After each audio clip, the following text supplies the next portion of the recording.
अलग समझ लेते हैं। पहली बात, जो केवल कारण रूप ही है वे कार्य नहीं होते। तो यहाँ कहना चाहते हैं जो केवल कारण रूप मतलब प्रकृति सत्वरजतम केवल कारण रूप हैं, वो किसी का कार्य नहीं होते। कार्य का मतलब उत्पन्न पदार्थ, कारण का मतलब उपादान कारण। तो जो प्रकृति है वो किसी का कार्य नहीं है, अर्थात प्रकृति किसी से उत्पन्न नहीं हुई, वो अनादि है, वो केवल कारण है, मूल कारण है, आदि मूल कारण, सबसे अंतिम कारण, उसका और कोई कारण नहीं है, वो अंतिम कारण है। तो वो किसी का कार्य नहीं है, उसका एक ही नाम है कारण।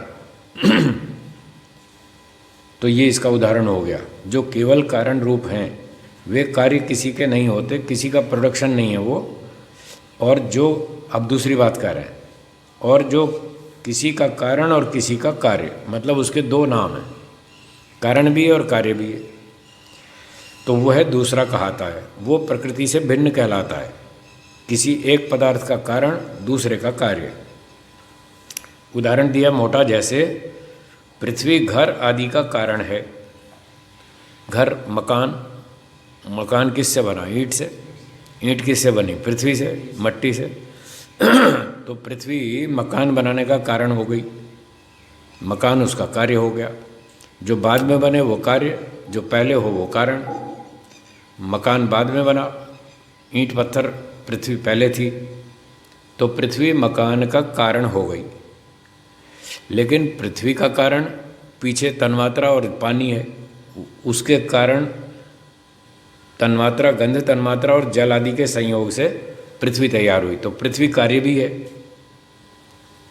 तन्मात्राओं का कार्य है और मकान का कारण है। ये बीच की वस्तु है, एक का कारण दूसरे का कार्य। अब इसको और मोटा उदाहरण से सुनिए। आपके पास मान लीजिए दही है, तो दही किससे बनी? दूध से। जो बनी वो कार्य, जिससे बनी वो कारण। तो दही क्या है? दूध का कार्य है और दूध दही का कारण है। अब दही से हमने मक्खन बनाया, दूध से दही बनाई, दही से मक्खन बनाया।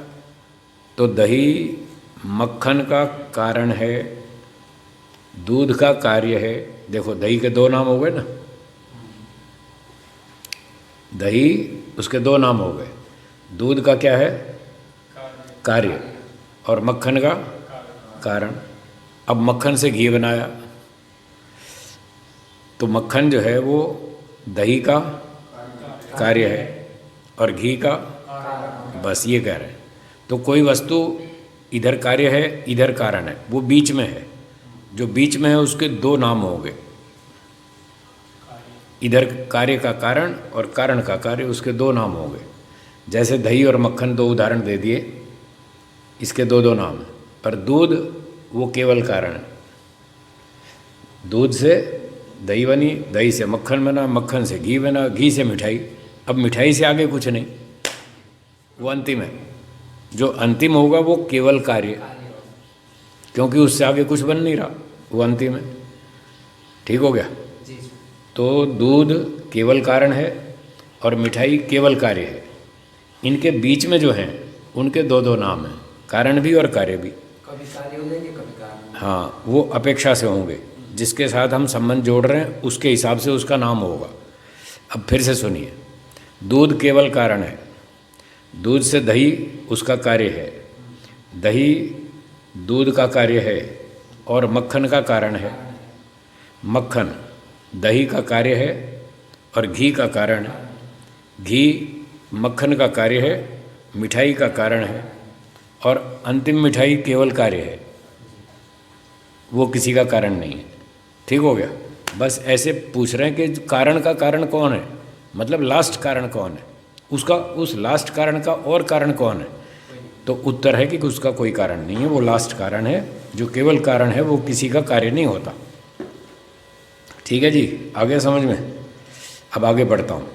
परंतु जो आदि कारण प्रकृति है, ये लास्ट कारण आ गया। अब इसको मैं थोड़ा सा बता दूं। हमारा शरीर है, ये पंच महाभूत से बना है, कार्य पदार्थ। ये कार्य है। शरीर का कारण पृथ्वी या पंच महाभूत है। पंच महाभूत का कारण 5 तन्मात्राएं हैं। 5 तन्मात्राओं का कारण अहंकार है। अहंकार का कारण महत्तत्व है। महत्तत्व का कारण प्रकृति है। प्रकृति का कारण कोई नहीं है। कुछ नहीं है, बस वो लास्ट कारण है, अंतिम है। तो प्रश्न ये था कि कारण का कारण कौन है, तो उत्तर दिया प्रकृति अंतिम कारण है, उसका कोई कारण नहीं है। बस यही पंक्ति लिखी है। परंतु जो आदि कारण प्रकृति है वो अनादि है, उसका कोई कारण नहीं है। इस बात को सिद्ध करने के लिए प्रमाण दे रहा है। मूले मूल अभावाद अमूलम मूलम। मूले मूल अभावाद अमूलम मूलम। मूल शब्द की बार बार आवृत्ति है इसमें। अच्छा है, सूत्र रचना बढ़िया है। तो भाव क्या है, नीचे लिखा है मूल का मूल। मूल शब्द का अर्थ है कारण, रॉ मटेरियल। मूल का अर्थ है कारण, रॉ मटेरियल। मूल का मूल अर्थात कारण का कारण नहीं होता, ये उत्तर है। इससे अकारण सब कार्यों का कारण होता है। अब ये देखिए, अनंत तत्पुरुष आ गया, और न तत्पुरुष में बताया था ना 6 अर्थ होते हैं, तो कई तरह के अर्थ बनते हैं यहाँ। तो यहाँ अकारण का मतलब बिना कारण। बिना कारण मतलब जिसका कोई कारण ना हो, लास्ट कारण, अंतिम कारण, वो है प्रकृति। तो इस कारण से अकारण अर्थात बिना कारण वाली जो प्रकृति है, जिसका कोई भी कारण नहीं है, अंतिम कारण है, वह प्रकृति सब कार्यों का कारण होता है। तो दुनिया भर के जितने भी क्रिएशंस हैं, जितनी भी रचनाएं हैं, उन सब का अंतिम कारण प्रकृति है। ये इस पंक्ति का अर्थ हो गया। क्योंकि किसी कार्य के आरंभ समय के पूर्व तीनों कारण अवश्य होते हैं। जो भी कार्य वस्तु उत्पन्न होगी, उस कार्य के आरंभ के समय से पूर्व, उत्पत्ति से पहले 3 कारण अवश्य होंगे। वो पहले भी चर्चा आई थी, निमित्त कारण, उपादान कारण, साधारण कारण।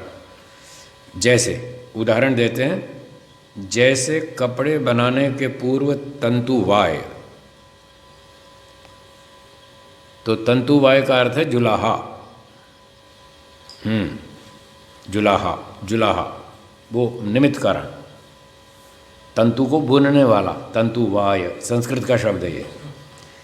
तो कपड़े बनाने से पहले एक तो जुलाहा चाहिए, निमित्त कारण, और दूसरा रुई का सूत, ये उपादान कारण, धागा। धागा ये दूसरा हो गया। जुलाहा एक कारण, निमित्त कारण, और सूत जो है वो धागा, ये दूसरा कारण, उपादान कारण, और नलिका आदि ये साधारण कारण, खड्डी, मशीन, नलिका आदि ये सब तीसरा कारण, साधारण कारण। इस प्रकार से ये 3 कारण पूर्व वर्तमान होने से वस्त्र बनता है। तो वस्त्र कार्य है, उसकी उत्पत्ति से पहले ये 3 कारण होने चाहिए, तभी वस्त्र बन पाएगा। जुलाहा भी चाहिए, धागा भी चाहिए, और मशीन, खड्डी भी चाहिए। तो जैसे ये वस्त्र बनता है, 3 कारण पहले होते हैं, वैसे ही जगत की उत्पत्ति के पूर्व, अब देखिए जगत कार्य है, कार्य से पहले 3 कारण होने चाहिए। तो जगत कार्य की उत्पत्ति से पूर्व 3 कारण। परमेश्वर ये निमित्त कारण हो गया जगत का, प्रकृति ये उपादान कारण है, और काल और आकाश ये साधारण कारण हो गए। तो काल और आकाश तथा जीवों के अनादि होने से इस जगत की उत्पत्ति होती है। अब आप कहेंगे यहाँ जीव भी आ गया, जीव क्यों आ गया है, जीव क्या करता है यहाँ सृष्टि उत्पत्ति में? तो इसका अर्थ ये है, जिस भावना से लिखा है महर्षि जी ने, ये इसलिए लिखा है कि ईश्वर ने जगत बनाया, किसके लिए बनाया? जीवों के लिए। तो जीव निर्माण में सीधा सहयोग तो नहीं दे रहा, सीधा सहयोग तो नहीं दे रहा, पर जीव यदि ना हो तो जगत क्यों बनाए? किसके लिए बनाएंगे? कोई भोक्ता भी तो चाहिए, भोक्ता भी तो चाहिए ना। तो जीव जगत का भोक्ता है। इस कारण से, इस हेतु से ईश्वर ने जगत को बनाया। इस रूप में जीव भी एक छोटा सा साधारण कारण मान लिया जाता है, पर निर्माण करने में जीव का कोई सहयोग नहीं लेना, सिर्फ भोगने में सहयोग लेना है कि वो इसको भोगेगा। जैसे हलवाई मिठाई बनाता है तो तभी बनाता है जब कोई मार्केट में ग्राहक हो, अगर ग्राहक ना हो तो वो मिठाई नहीं बनाएगा। तो मिठाई बनाने में एक इनडायरेक्ट कारण, परोक्ष कारण वो भी है जो कि भोक्ता बनेगा। तो जीव सृष्टि का भोक्ता है, इस कारण से ईश्वर ने जगत को बनाया, एक प्रकार से वो भी कारण हो गया। और काल और आकाश ये साधारण कारण हैं। काल तो लगेगा ही सृष्टि बनाने में। आप दाल बनाओ, सब्जी बनाओ, खिचड़ी बनाओ, रोटी बनाओ, मकान बनाओ, कार बनाओ, कुछ भी बनाओ, समय तो लगेगा ही। तो सृष्टि बनेगी इतनी लंबी चौड़ी, उसमें भी समय लगेगा, तो समय भी इसमें लगेगा, वो भी एक कारण हो गया, साधारण कारण। और आकाश, खाली जगह चाहिए, खाली जगह में कुछ बनेगा। जगह खाली नहीं हो तो वस्तु हिल नहीं पाएगी, वस्तु हिलेगी नहीं तो वस्तु का उत्पादन नहीं हो पाएगा। तो जो भी दाल सब्जी बनाते हैं, खिचड़ी बनाते हैं, तो कड़छी तो घुमाते ही है ना, यूँ कड़छी तो घुमानी पड़ेगी। और घूमेगी कब? जब खाली जगह हो, तभी तो घूमेगी।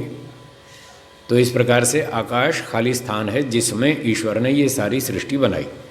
तो सृष्टि बनाने में आकाश का भी योगदान है और समय भी लगता है, तो वो इसके साधारण कारण हो गए। इस प्रकार कार्य जगत की उत्पत्ति के 3 कारण स्पष्ट हो गए। ईश्वर निमित्त कारण, प्रकृति उपादान कारण, दिशा काल ये साधारण कारण। तो इन 3 कारणों के होने से जगत की उत्पत्ति होती है। यदि इनमें से एक भी न हो तो जगत भी ना हो। ईश्वर को हटा दो तो जगत कौन बनाएगा? प्रकृति ना हो तो बनेगा किससे? जैसे आटा खत्म हो जाए तो रोटी किससे बनेगी? नहीं बनेगी। पाचक घर में नहीं है तो आटा रखा रहेगा डब्बे में, रोटी कौन बनाएगा? और चकला बेलन, गैस चूल्हा, सिलेंडर ना हो तो भी नहीं पकेगी। तो 3 कारण हमेशा होने चाहिए, तभी कोई वस्तु बनती है। ऐसे ही सृष्टि बनने में भी 3 कारण चाहिए, तभी सृष्टि बनती है। तो यहाँ जीव को भोक्ता के रूप में स्वीकार किया है। यदि भोक्ता जीव ना हो तो भी ईश्वर सृष्टि नहीं बनाएगा, क्योंकि प्रकृति तो जड़ है, उसको तो कुछ पता ही नहीं। उससे तो प्रकृति को तो कोई फर्क पड़ता नहीं, आप सृष्टि बनाओ चाहे प्रलय करो, उसको तो कोई पता ही नहीं, जानकारी नहीं, न सुखी होती न दुखी होती। उसके लिए बनाना तो बेकार है, अनुपयोगी। और ईश्वर वैसे ही आनंद में है, उसको सृष्टि से कुछ लेना नहीं। तो न सृष्टि जीव के प्रकृति के काम की है, न ईश्वर के काम की है। इसलिए कोई तीसरा ही चाहिए जो इसको भोग करेगा, वो है जीवात्मा। जीवात्मा ना होता तो ईश्वर सृष्टि बनाता नहीं, इस रूप में वो भी कारण बन जाता है। तो ये बात हो गई कारण का कारण। मूल कारण का जो प्रकृति है उसका और कोई कारण नहीं है, वो अनादि है, अंतिम कारण है।